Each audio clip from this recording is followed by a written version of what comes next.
तो तुम्हारा स्वागत है फ्रेंड्स ईटर क्लासरूम के पार्ट 2 में। आई नो, मुझे पता है तुम क्या कहोगे, what the fuck have you done with your hairs. और पता है यार प्रॉब्लम क्या है, मेरे अंदर ना खुजली रहती है एक्सपेरिमेंट्स करने की। अभी तुम्हें थोड़े से ये अजीब इसलिए लग रहे होंगे क्योंकि मुझे तुम साल भर से बड़े वालों में देख रहे थे, बट सिर्फ 2 वीडियोस की बात है, फिर तुम्हें आदत हो जाएगी। सो या मेरी एडवाइस यही है, don't be afraid of changes. जब तुम करोगे तभी तो पता चलेगा कि वो सही थे या गलत। तो मैंने जैसा देखा पिछला पार्ट तुम्हें काफी पसंद आया, तो इसीलिए मैंने दूसरा पार्ट काफी जल्दी निकाल दिया। और ये पार्ट उस वाले पार्ट से काफी ज्यादा खतरनाक होने वाला है। और जो इस मांगा का सस्पेंस खुलता है, दैट वाज अनएक्सपेक्टेड। और इस पार्ट में एक सीन भी है जो कि बहुत ज्यादा डिस्टर्बिंग है। मतलब मैंने नहीं सोचा था कि इतना डिस्टर्बिंग भी कुछ ये दिखाएंगे। चलो बिना वक्त गवाए सीधा स्टार्ट करते हैं। यार तो पिछले पार्ट में जैसा हमने देखा कि शोतो की क्लासरूम में एक नया गेम चालू हो गया है, फ्रेंड ईटर क्लासरूम, जिसमें उन्हें एक ईमेल आता है रोज, और रोज उनकी क्लास से एक स्टूडेंट इन्फेक्टेड होता है। और अगर 1 बजे से पहले उस बंदे ने अपनी वैक्सीन नहीं ली तो उसके सर में बड़ा सा ट्यूमर बढ़ के वो ब्लास्ट हो जाएगा और वो मारे जाएंगे। अब वैक्सीन क्या है कि वो कभी कभी किसी के हेयर्स होते हैं, ईयर्स होते हैं, टूथ होते हैं या फिर लंग्स भी। सो जैसे जैसे आगे गेम बढ़ता जा रहा था, उनकी वैक्सीन्स और उनके डोनर्स और ज्यादा मुश्किल होते जा रहे थे। और काफी बार तो उन्हें जबरदस्ती अपनी जान बचाने के लिए मारना भी पड़ता है, और कई बार डोनर्स को भी दूसरों को मारना पड़ता है अपने आप को बचाने के लिए। और लास्ट में हमने ये भी देखा था कि यूकी कैसे जेलस होकर नाव का पेट फाड़ कर उसका स्मॉल इंटेस्टाइन निकाल कर खा जाती है। और ये देख कर शो तो पागल हो जाता है। और अब आगे देखते हैं कि क्या होता है। अब हमें यूकी के पास दिखाया जाता है जहाँ उसके पेरेंट्स की एक शॉप थी, और अपनी मम्मी के साथ वो उनकी माँ मदद कराती थी। अब जो भी वहाँ कस्टमर आते थे वो यूकी के साथ बदतमीजी भी करते थे, लेकिन वो सब भी सहती थी क्योंकि उन्हें पैसे कमाने थे। लेकिन जब बहुत ज्यादा चीजें बढ़ जाती थी और यूकी रोकने की कोशिश भी करती थी, तो उल्टा उसकी माँ अपनी बेटी को ही सुनाती थी। यहाँ तक कि कई बार तो उसकी माँ ने अपनी बेटी को बेचा भी है अपने कुछ कस्टमर्स को, जिसके बाद वो उसके साथ जबरदस्ती करते थे। लेकिन एक बार ऐसे ही यूकी का माथा सनक जाता है। अब क्या होता है कि वो कर रही होती है ओरल एंड शी बाइट्स, इतना कि वहां से खून निकलने लगता है। एंड देन जब उसकी माँ कमरे में आती है तो वो देखती है कि यूकी ने उस कस्टमर के सर में कैंची और कई सारे पेन घुसेड़ कर उसे मार दिया था। एंड देन उसके बाद यूकी अपनी माँ को भी मार देती है। एंड देन वो समझ गई थी अगर उसे कोई काम पसंद नहीं है तो वो अब से वो नहीं करने वाली। अब प्रेजेंट टाइम में हमें दिखाया जाता है एक नए फ्रेंड का ग्रुप उनकी ही क्लास में, जिसमें 5 लोग थे, 3 लड़कियां और 2 लड़के। अब क्या होता है कि आज उनके ग्रुप की एक लड़की इन्फेक्टेड हो जाती है जिसका नाम था कना है, और वो सीधा अपनी दोस्त रियोको के आगे आकर रोने लगती है। वो दिखाती है कि आज की वैक्सीन है बोन, और उसका डोनर है और कोई नहीं, शोतो अमानो। रियोको कहती तुम चिंता मत करो, मैं तुम्हारी मदद करूंगी शोतो अमानो की हड्डी लेने के लिए। तभी लोगों के फोन पर एक मैसेज आता है और उसकी फट जाती है क्योंकि उस मैसेज में था कि वो हेल्दी से आज इन्फेक्टेड हो गई है। अब उसे समझ ही नहीं आ रहा था कि ऐसा क्या हुआ कि वो इन्फेक्टेड हो गई, आखिर कनाए ने ऐसा क्या कर दिया मेरे।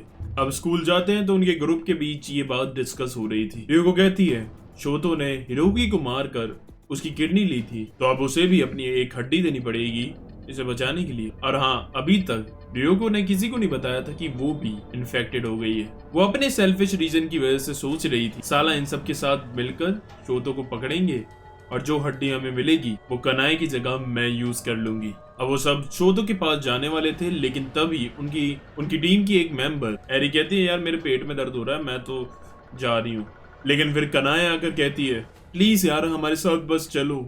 अब जैसे ही वो उसे छूती है, एरी के फोन में एक मैसेज आता है कि वो हेल्दी से इन्फेक्टेड हो गई है। अब रियो को समझ जाता है कि साला इसके छूने से ये इन्फेक्शन फैल रहा है। अब एरी गुस्से में अपने बाकी की 2 दोस्तों को भी छू देती है, और अब वो 5 के 5 इन्फेक्टेड थे। अब उन पर और कोई चारा नहीं था, उन्हें शोतो अमानो को पूरा ही मारना पड़ेगा और एक एक हड्डी अपने लिए लेनी पड़ेगी। वो सब उठाते हैं अपने हथियार और शोतो को मारने के लिए निकल पड़ते हैं। वो पूरे स्कूल में सर्च कर लेते हैं, उन्हें वो कहीं नहीं मिलता। अब वो जैसे ही छत की तरफ बढ़ रहे थे तो उसके दरवाजे के बाहर एक शख्स खड़ा हुआ था। तभी वो नोटिस करते हैं कि वो यूकी थी। वो कहती है मुझे पता है कि तुम लोग शोतो को मारने के लिए आए हो, लेकिन ऐसा मैं होने नहीं दूंगी। पहले तो वो एसिड फेंक कर एरी का पूरा फेस जला रही थी और तभी वो लोग देखते हैं कि यूकी की आंखों से खून निकल रहा था। एंड देन वो उछल के नीचे आती है एक सुपर ह्यूमन की तरह और उन सब पर हमला करके उन सब को बुरी तरह मार देती है। एंड जब वो स्माइल करती है तो एक बच्ची की परछाई उसके पीछे दिख रही थी। ऊपर छत पर हम देखते हैं शोतो, जो कि नाव के जाने के बाद पागल हो गया था और उसे सामने फिर नाव ही दिख रही थी, लेकिन वो हेलुसिनेट कर रहा था और असलियत में वो यूकी थी। वो कहती है ये इन्फेक्शन छूने से फैलता है, इसलिए मैं तुम्हें छू नहीं सकती। और फिर वो एक रुमाल निकालती है और उसे ओंठों के बीच रख के उसे किस करती है एंड फिर वो बहुत खुश हो जाती है। एंड देन एक बजता है, उसका सर बड़ा होकर ब्लास्ट हो जाता है और हमें दिखाया जाता है अगले दिन उनके क्लासमेट साया फूजी इन्फेक्टेड थी और आज की वैक्सीन थी पेनक्रियास। मतलब अब हम कह सकते हैं I want to eat your pancreas. And उसकी जो डोनर थी वो थी यूई तकाओ और वही उसे सुबह सुबह मैसेज करती है और उसे स्कूल में मिलने के लिए भी बुलाती है। वो कहते हैं तुम्हें कोई टेंशन लेने की जरूरत नहीं, हमारे पास शन सामा है जो कि तुम्हारे इन्फेक्शन को हेल्दी बना देंगे। उन्होंने मुझे भी बचाया था जब मैं इन्फेक्टेड थी और उन्होंने ही मुझे बताया था कि आज तुम इन्फेक्टेड होगी। अब मुझे उन पर इतना ज्यादा बिलीव तो नहीं हो रहा था, लेकिन उस पर और कोई चांस नहीं था, इसलिए वो उनके साथ चली जाती है। अब वो देखती है तो वहाँ उस 2 और लड़कियां थी जो कि उसी क्लासमेट थी, हिना और मियो, और सामने शुन कुरो में बैठा हुआ था। वो कहता है फिक्र मत करो, मैंने जादू मंत्र कर दिया है, कुछ ही देर में तुम ठीक हो जाओगी। एंड देन उसी वक्त उसे मैसेज आता है कि वो इन्फेक्टेड से हेल्दी हो गई है एंड शी वाज शॉक्ड कि भाई ये बंदा तो देवता है। उसके बाद वो लड़के कहती हैं चलो आज से तुम भी हमारे साथ इस कल्ट में हो, चलो अब हमें शुन सामा की ब्लेसिंग ले ली है ताकि हम हमेशा प्रोटेक्टेड रहें। एंड पता है अब उसकी ब्लेसिंग क्या थी? अब वो सब उस कपड़े उतार कर उसके साथ करने लगते हैं। अब वो भी उनकी बात मान लेती है क्योंकि अभी अभी उसने उसे बचाया है, लिटरली बचाया है। अब थोड़ी देर बाद उनके कल्ट की एक और मेंबर वहां आती है, रे। वो बताती है कि ये साला हमारे साथ ढूंढ कर रहा है, देखो आज मैं इन्फेक्टेड हूँ, रियल में ये नहीं थी। एक दिन में एक ही इन्फेक्टेड होता है, अपनी आंखें खोलो, ये सिर्फ हमारा फायदा उठा रहा है। वो फ्रॉड ईमेल्स भेजकर इसने हमें बेवकूफ बनाया। लेकिन वो लड़कियां बहुत ज्यादा ब्रेन वॉश हो चुकी थी और वो उसकी बात मान ही नहीं रही थी। देन फिर शुन के कहने पर वो सब उसे मारते थे एंड देन शुन का बढ़िया चल रहा था, वो इन सब का फायदा अभी भी उठा रहा था। अब अगले दिन क्या होता है कि अब इन्फेक्टेड था शुन खुद, वैक्सीन थी गैल ब्लैडर और डोनर थी मिराई चुतो से। अब वो उन लड़के को पागल बनाता है और उनसे कहता है कि असली जो डीमन है इस गेम के पीछे वो मिराई है, हमें उसे जाकर मारना ही होगा। और उसके बाद वो टॉयलेट करता है और उन लड़कियों से कहता है ये हॉली वाटर है, इसे पी लो तुम्हें ताकत आएगी। And those girls they drank it. अब वो तैयार थे क्लास के बाहर मिराई को मारने के लिए। अब जैसे ही वो उस क्लास में एंटर करते हैं वहां एक तीर आता है जिसे बाल बाल शुन बच जाता है। अंदर मिराई पहले ही क्रॉसबो लेकर तैयार थी। अब वो लड़की भागती हुई आती है उसे मारने के लिए, लेकिन तभी पहले लड़की की बॉडी पूरी कट जाती है। एंड देन दे नोटिस कि उसने पूरे रूम में वहां पियानो के तार लगा दिए थे जो कि काफी शार्प होते हैं। तभी दूसरी लड़की को वो तीर से मार देती है। उसके बाद शुन तीसरी लड़की को अपनी शील्ड बनाकर उसे चिरवाते हुए आगे बढ़ता है और उसके पास पहुंचकर उस पर हमला करने के लिए आता है ताकि वो अपना क्रॉसबो रीलोड न कर पाए। लेकिन उसके पास एक गन भी थी जिससे वो उसे शूट करके मार देती है और चौथी लड़की हुई वहां से ये देखकर भाग जाती है। मिराई कहती है अगर दोबारा इस ऑडियो विजुअल रूम में आई तो तुम्हारा भेजा उड़ा दूंगी। अब अगले दिन शो तो फोन उठाता है तो आज भी वो हेल्दी था। अब नाव के जाने के बाद ना ही उसका इस गेम में पार्टिसिपेट करने का मन कर रहा था और ना ही इस जिंदगी को जीने का। वो सोच रहा था कि यार अब मैं भी मर जाता हूँ और इसीलिए वो आज स्कूल भी नहीं जा रहा था। लेकिन तभी उसके फोन में मैसेज आता है कि आज नाव का बर्थडे है 20 अक्टूबर। लेकिन उसे याद आता है कि नाव ने तो बताया था कि उसका बर्थडे 20 नवंबर को आता है। एंड देन वो समझ जाता है कि इसके पीछे कुछ तो मिस्ट्री है। उसकी डायरी लेता है और उसमें 11/20 यानी कि नवंबर 20 करके पासवर्ड डालता है और वो डायरी खुल जाती है। वो समझ जाता है उसमें लिखा भी हुआ था शो तो मैंने तुम्हें जानबूझकर अपनी फेक बर्थ डेट बताई थी ताकि तुम ये डायरी खोल सको। अगर अभी तुम ये डायरी पढ़ रहे हो इसका मतलब मैं मर चुकी हूँ। पर मैं एक बात कहना चाहूंगी कि तुम्हें हिम्मत नहीं आनी है, उसके बाद भी तुम्हें इस गेम को हम सब के लिए खत्म करना ही होगा। अब दोबारा शोतो के अंदर जोश आ जाता है। अब वो निकलता है स्कूल के लिए लेकिन वो बहुत ज्यादा लेट हो चुका था और अगर वो नहीं पहुंचा then boom he will die. तभी हम देखते हैं कि वहां एक बाइक आती है जिस पर आया तो बैठा हुआ था। वो उसको बैठाकर फिर स्कूल के लिए निकलते हैं। वो उसे बताता है कि मैं तुम्हारा बाहर ही इंतजार कर रहा था। शो तो कहता है यार तुम मेरे लिए इतना सब कुछ क्यों कर रहे हो। एंड देन वो फिर उसे बताता है कि असलियत में वो है कौन। वो बताता है कि मैं तुम्हारे बचपन का दोस्त हूँ जिसे तुम चिबुतो बुलाते थे। एंड देन उसे याद आता है। वो बोलता है कि एलिमेंट्री स्कूल के वक्त मेरा दूसरे स्कूल में ट्रांसफर हो गया था, इसलिए तुम लोग मुझे भूल गए थे और ना ही तुम्हें मेरा असली नाम पता था। अब उन पर काफी कम टाइम बचा हुआ था, इसलिए वो गाड़ी को भगाया जा रहा था। तभी आगे सामने एक बूढ़े अंकल आ जाते हैं। पीछे बैठा शो तो बैंड करता है और वो बाइक साइड में मुड़ जाती है।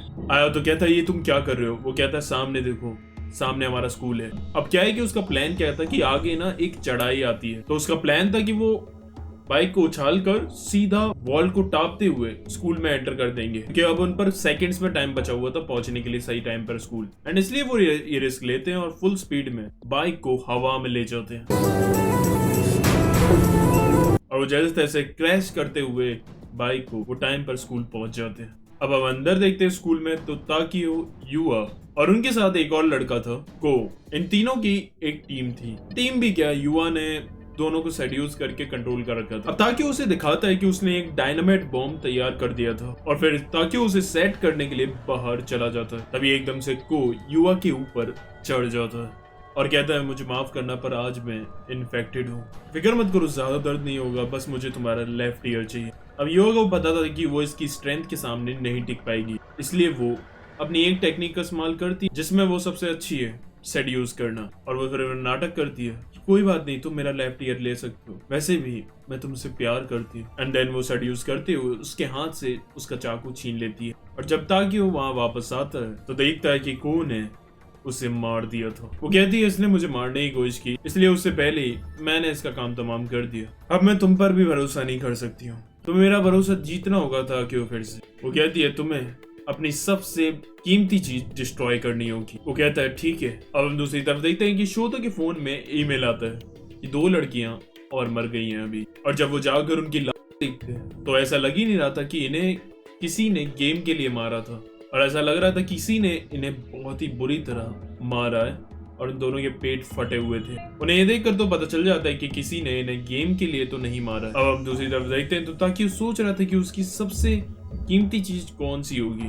एंड देन उसे रियलाइज होता है कि उसकी सबसे कीमती चीज तो उसकी माँ है। एंड देन तभी उसे पीछे अपने एक लड़की दिखती है। उसके बाद हम देखते हैं कि ताकि वो घर जाता है और युवा के सामने अपनी माँ को डिस्ट्रॉय कर देता है। Destroy in the mean of he. और ताकि के आंखों से खून भी आ रहा था और ये देखते हुए युवा उसके सामने मास्क कर रही थी। एंड मैं सच बताऊंगा, this scene was really disturbing. अब अगले दिन शोतो और आया तो दोनों ही हेल्दी थे और वैक्सीन थी यूटेरस। अब उन्हें पता चलता है कि ऑडियो विजुअल रूम में एक डीमन बैठा हुआ है। अब उन्हें शक होता है कि कहीं उन दोनों लड़कियों को बुरी तरह कहीं उसी डीमन ने तो नहीं मारा है। अब वो उस रूम में जाते हैं तो मीरा ही उन पर हमला करती है। अब वो उसे समझाने की कोशिश कर रहे थे लेकिन वो उनका विश्वास ही नहीं कर रही थी, लेकिन फिर भी वो उससे क्वेश्चन कर रहे थे।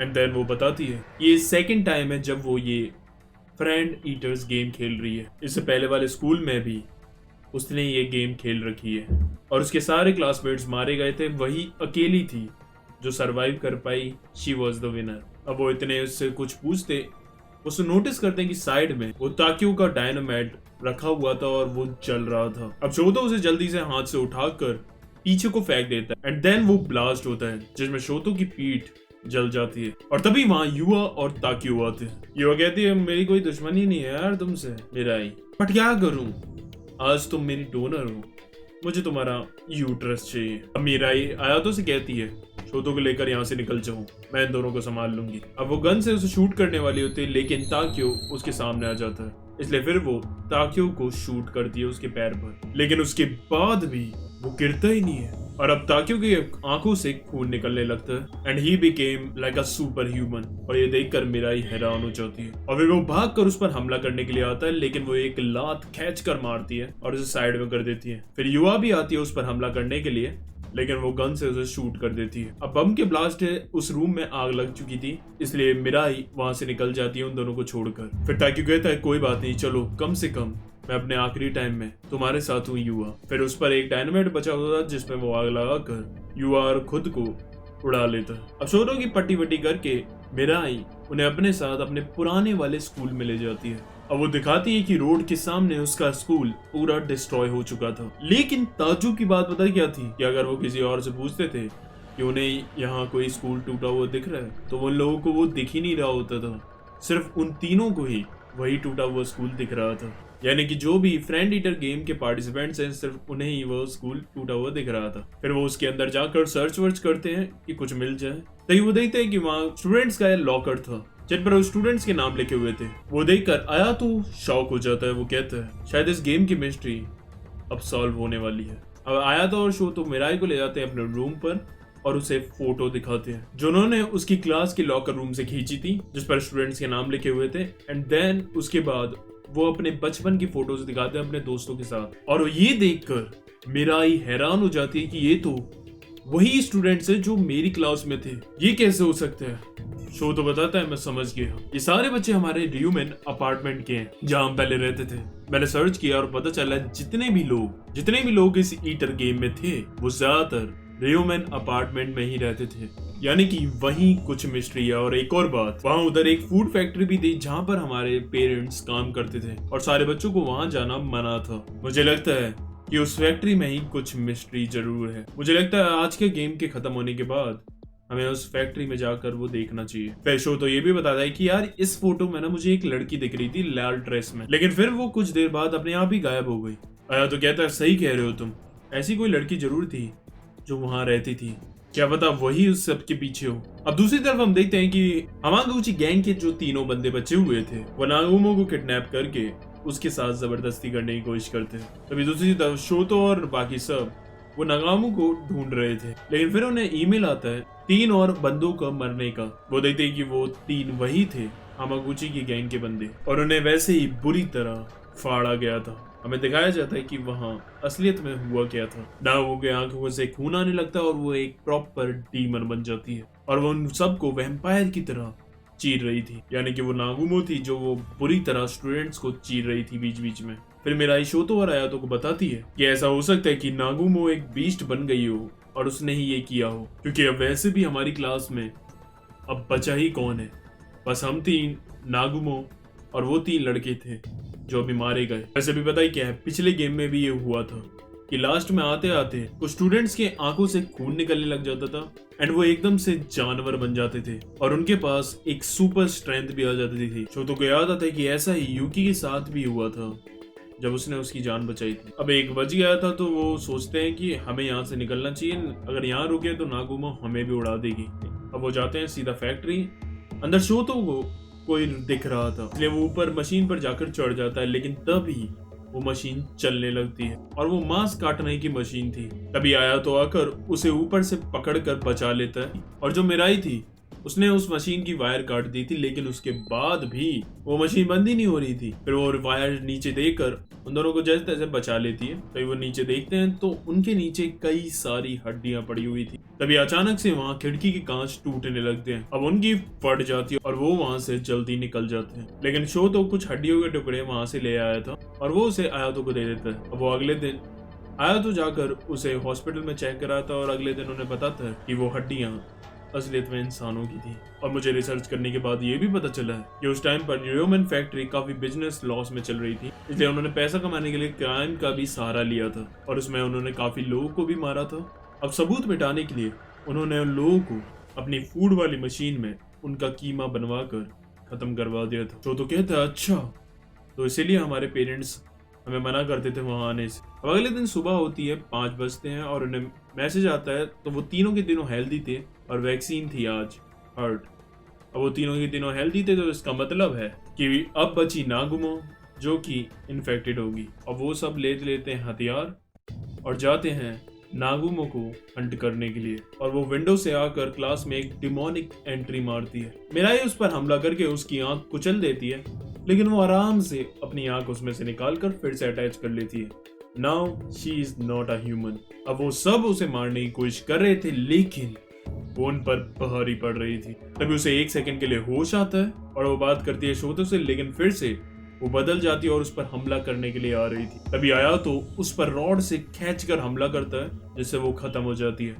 मिराई उसकी पल्स चेक करती है तो वो डेड हो गई थी। नाउ दे आर रिलैक्स कि चलो यार हम जीत गए, लेकिन वो भूल गए थे कि she is not a human, और वो एकदम से पीछे से आकर आयातो पर अटैक कर देती है और उसके गले को काट लेती है। लेकिन फिर शोतो उसके सर के अंदर डंडा घुसेड़ कर उसे मार देता है और अब वो खत्म हो जाती है और जो आत्मा उसे कंट्रोल कर रही थी वो भी बाहर निकल जाती है उससे। लेकिन अब क्या होता है कि उसे काटने से अब आयातो इन्फेक्टेड हो गया था। मिराई कहती है मैं पट्टी लेकर आती हूँ। शोतो फोन में देखता है तो वो खुद डोनर था। वो आयातो से कहता है तुम प्लीज मेरा हार्ट ले लो और बच जाओ। आयातो कहता है नहीं भाई, तूने मुझे काफी बार बचाया है पहले, अब और नहीं। एंड अब 1 बजता है और उसकी गर्दन उड़ जाती है। अब शोतो रोने में टाइम बर्बाद नहीं करता है और वो मिराई के साथ जाता है सीधा अपने ट्री हाउस और वो पता लगाने लगता है उस मिस्टीरियस लड़की के बारे में। वो कहता है मुझे याद आ गया है, शायद वो लड़की हमारी क्रिसमस पार्टी में आई थी बचपन में। अगर मैं उसकी एक बार फोटो देख लूं तो मुझे शायद उसका नाम याद आ जाए।